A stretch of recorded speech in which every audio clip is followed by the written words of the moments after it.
السلام علیکم ورحمۃ اللہ وبرکاتہ۔ امید کرتی ہوں آپ سب خیریت سے ہوں گے۔ بسم اللہ الرحمن الرحیم۔ سیرت النبی صلی اللہ علیہ وآلہ وسلم۔ عنوان: اللہ کی تلوار۔ حضرت خالد بن ولید رضی اللہ عنہ نے پرچم سنبھالتے ہی دشمن پر زبردست حملہ کیا۔ اس طرح جنگ کا پاسا صحابہ کرام رضی اللہ عنہم کے حق میں پلٹ گیا۔ اس طرح کفار پر مسلمانوں کا رعب چھا گیا اور وہ مزید لڑائی سے کترانے لگے۔ صحابہ کرام رضی اللہ عنہم نے باہمی مشورے سے اس حد تک کامیابی حاصل کرنے کے بعد واپسی اختیار کی۔ حضرت خالد بن ولید رضی اللہ عنہ نے فوج کا امیر بنتے ہی لشکر کا اگلا حصہ پیچھے کر دیا اور پچھلے حصے کو آگے لے آئے۔ اس طرح دائیں حصے کو بائیں جانب اور بائیں حصے کو دائیں جانب سے لے آئے۔ اس طرح انہوں نے پورے لشکر کی ترتیب بدل کے رکھ دی۔ جب رومیوں سے آمنا سامنا ہوا تو انہیں ہر طرف نئے لوگ نظر آئے۔ اس طرح انہوں نے خیال کیا کہ مسلمانوں کو کمک پہنچ گئی ہے۔ یہ جنگ مسلسل 7 دن تک جاری رہی۔ امام بخاری رحمۃ اللہ نے حضرت خالد بن ولید رضی اللہ عنہ سے روایت کی ہے کہ جنگ موتا کے موقع پر ان کے ہاتھ سے 9 تلواریں ٹوٹی، صرف ایک یمنی تلوار باقی رہ گئی تھی جو آخر تک ان کے ہاتھ میں رہی۔ ادھر تو موتا کے مقام پر یہ جنگ ہو رہی تھی اور ادھر مدینہ منورہ میں کیا ہو رہا تھا۔ وہاں کا منظر یہ تھا کہ اللہ تعالیٰ نے آپ صلی اللہ علیہ وسلم کو سارا حال بتا دیا۔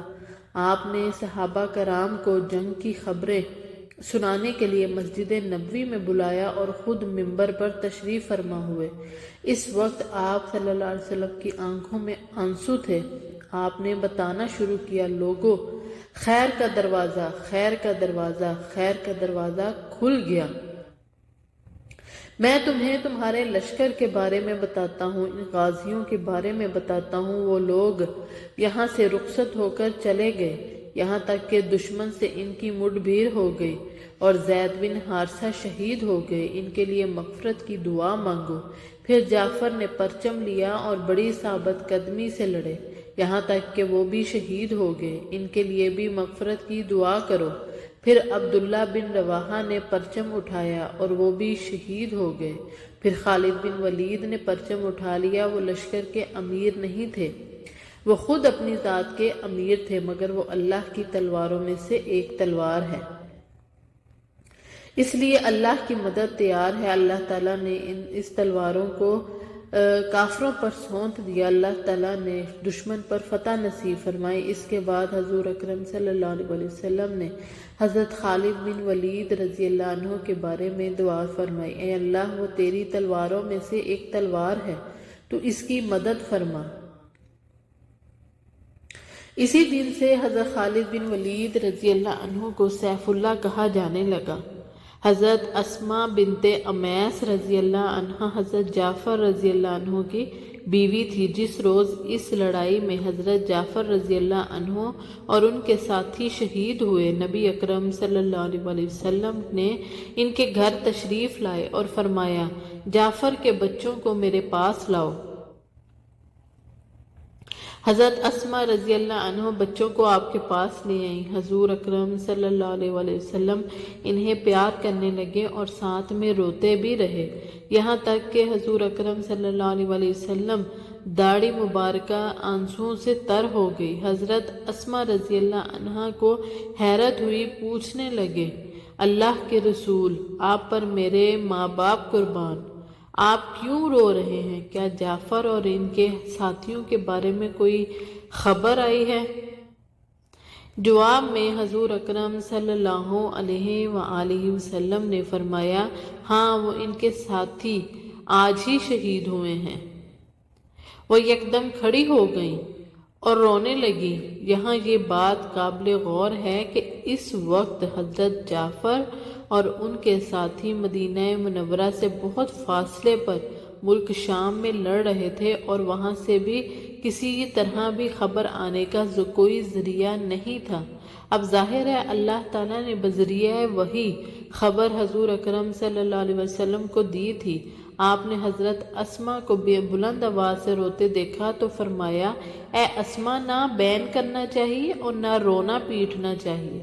جلد ہی وہاں عورتیں جمع ہو گئیں۔ وہ بھی یہ خبر سن کر رونے لگی، نوحہ اور ماتم کرنے لگی۔ کسی نے حضور اکرم صلی اللہ علیہ وسلم کو آ کر بتایا، عورتیں بہت ماتم اور نوحہ کر رہی ہیں۔ آپ صلی اللہ علیہ وسلم نے ان سے ارشاد فرمایا، جا کر انہیں خاموش کرو۔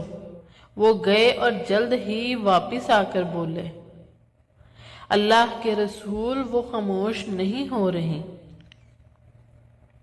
حضور اکرم صلی اللہ علیہ وسلم نے ارشاد فرمایا، جاؤ انہیں خاموش کرانے کی کوشش کرو، اگر نہ مانے تو ان کے منہ میں مٹی پھینکو۔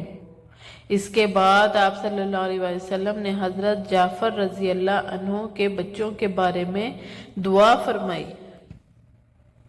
اے اللہ، جعفر بہت ثواب کے حقدار ہو گئے ہیں، تو ان کے اولاد کو ان کا بہترین جانشین بنا۔ اس کے بعد آپ صلی اللہ علیہ وسلم وہاں سے واپس تشریف لے گئے اور اپنے گھر والوں سے فرمایا، جعفر کی بیوی بچوں سے غافل نہ ہو جانا، آج وہ بہت غمگین ہیں، ان کے لیے کھانا تیار کر کے بھیجو۔ حضرت جعفر رضی اللہ عنہ کے بارے میں آپ صلی اللہ علیہ وآلہ وسلم نے ارشاد فرمایا، اللہ تعالیٰ نے جعفر کے دونوں بازوؤں کی جگہ پر 2 پر لگا دیے ہیں، وہ ان کے ذریعے جنت میں اڑتے پھرتے ہیں۔ حضرت عبداللہ بن عمر رضی اللہ عنہ کہتے ہیں کہ حضرت جعفر رضی اللہ عنہ کی لاش پر ان کے سینے اور مونڈوں کے درمیانی حصے میں 90 زخم آئے تھے، یہ تلوار اور نیزے کے تھے۔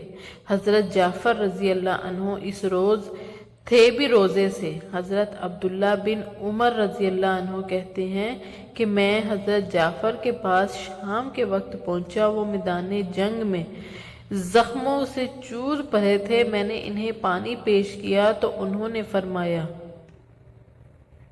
میں روزے سے ہوں، تم یہ پانی میرے منہ کے پاس رکھ دو، اگر میں سورج غروب ہونے تک زندہ رہا تو اسے پانی سے روزہ افطار کر لوں گا۔ حضرت ابن عمر رضی اللہ عنہ فرماتے ہیں کہ سورج غروب ہونے سے پہلے ہی وہ شہید ہو گئے۔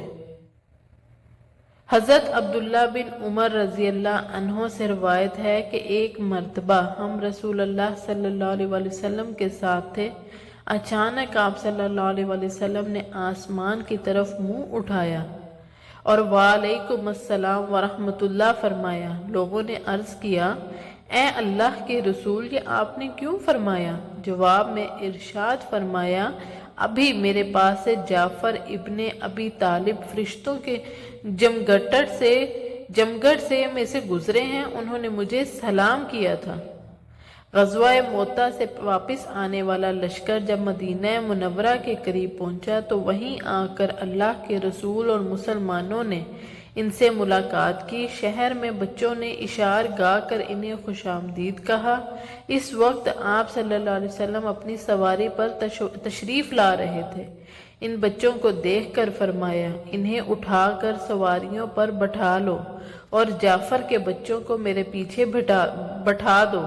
چنانچہ ایسا ہی کیا گیا۔ اس طرح یہ لشکر مدینہ منورہ میں داخل ہوا۔ 3 لاکھ دشمنوں کے مقابلے میں صرف 3000 صحابہ کا مقابلہ کرنا اور ان کے بے شمار لوگوں کو قتل کر کے لشکر کا صحیح سلامت واپس مدینہ منورہ لوٹ آنا ایک بہت بڑی کامیابی تھی۔ اس بہت بڑی کامیابی پر جس قدر بھی خوشی محسوس کی جاتی کم تھی۔